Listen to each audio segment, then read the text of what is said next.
Welcome to today's video tutorial. Today we'll show you how to compile and test the OpenWrt environment, specifically tailored for the Wallys DR6018 device. Let's get started. First, make sure you're in the OpenWrt source code directory. Next, we'll use the make menuconfig command to configure. Enter make menuconfig and press enter.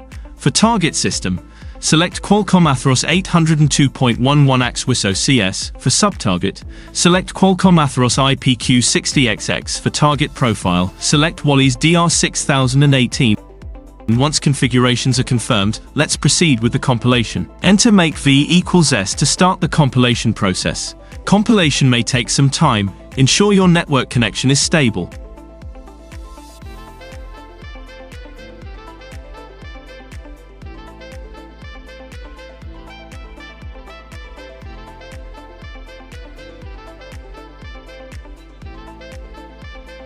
After compilation, let's check the generated image files.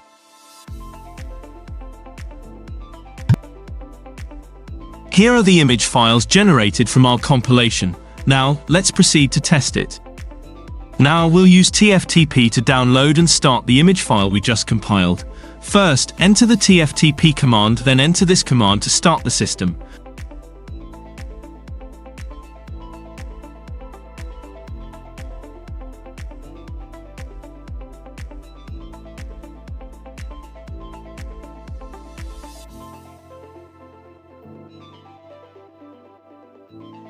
Finally, let's confirm the kernel version of the new system. Here we can see the new kernel version number. There you have it. We've successfully compiled and tested the OpenWrt environment tailored for the Wallys DR6018 device. We hope this video has been helpful to you. If you have any questions or want to learn more, check the links in the video description. Thank you for watching. Remember to subscribe to our channel for more practical video tutorials on technology and development. Until next time.